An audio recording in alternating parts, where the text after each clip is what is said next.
माता हम सबों का विधाता को चरणों में श्रद्धासुमन अर्पित करते हुए आज इस ग्राम डुमरो नारायणपुर में बाबा साहब की जयंती में उपस्थित हमारे मैं क्षमा चाहूंगा हमारे लिखे हुए मैं सबों से क्षमा चाहूंगा। इसलिए तमाम यहाँ मैं पर हमारे सम्मानित गार्जियन और यहाँ उपस्थित माताएं बहनें भाई बंधु कलाकार बंधु मीडिया सबको मैं अपने ओर से हार्दिक अभिनंदन और बधाई देता हूँ।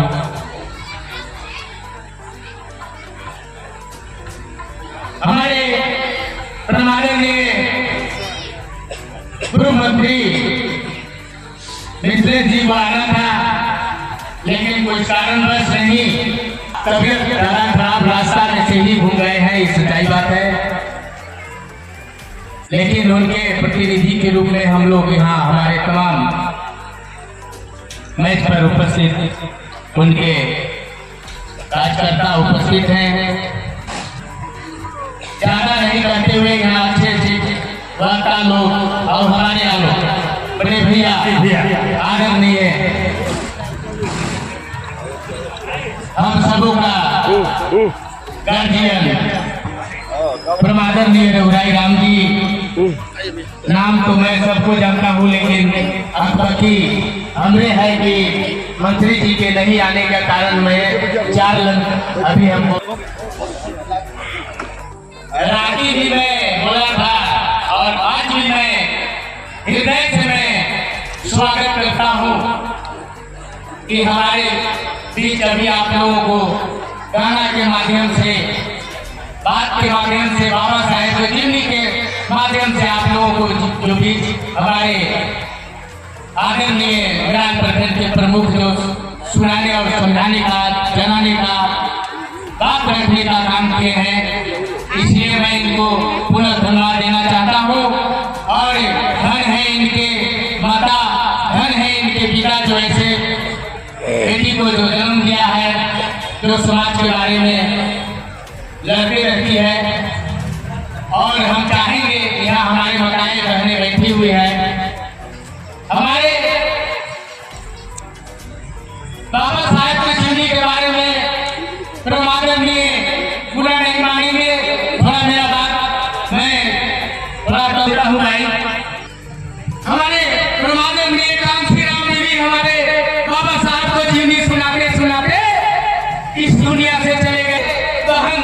मायावती जी भी सुनाते सुनाते दुनिया से चली जाएगी। और हमारे भी यहाँ एक से एक 14 लोग बाबा साहब की जीवनी सुनाने के लिए यहाँ बैठे हुए हैं। लेकिन जरूर मैं हाथ जोड़ के प्रार्थना करूंगा सबों अपने परिवार के लोगों से कि बाबा साहेब की जीवनी अगर सुनते हैं, बाबा साहेब के बारे में जानते हैं, तो जरूर अपने आत्मा में उतारने का काम करेंगे और एक बाबा साहेब बरसने का काम नहीं करेंगे। बाबा साहेब अगर जिंदा रहते आज उनको भी सोचना पड़ता कि हमने बहुत कठिन से, बहुत मेहनत से हमने संविधान को दिया है, लेकिन संविधान के मानने वाले लोग इधर से सुनते हैं और इधर निकाल देते हैं। उनसे मैं नम्र निवेदन प्रार्थना करूंगा कि हमारे परिवार कुछ तो है, अब धीरे धीरे हमारे परिवार के लोग जान रहे हैं और जान रहे हैं, जानने की जरूरत है। और मैं एक चीज पूछना चाहता हूँ कि बाबा साहब हम लोगों को आप लोग जानते हैं, बहुत लोग अभी बताएंगे कि जात पात छुआछूत भेदभाव ऊंच नीच सबको सब करके उन्होंने दूसरा के हम लोगों के बीच एक बहुत सुंदर संविधान बना के देने का काम किए। लेकिन उस संविधान के बारे में हम लोग सुनते हैं, जानते हैं, लेकिन उनको अनुसरण नहीं कर पाते हैं। अगर उनके दिए हुए मार्ग पर अगर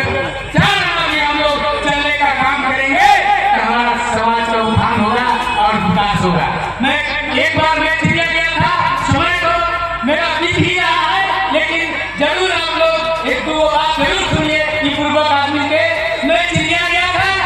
हमारे रविदास जी का जीवनी चल रहा था, रविदास जी का जीवनी चल रहा था, पढ़ा पर दिखाया जा रहा था उनके जीवनी के बारे में, लेकिन हमारे परिवार के लोग दारू पी के और झुक रहे थे, मैं पहुंचा कोई मौज में थे, मौज मस्ती में हमारे परिवार के लोग,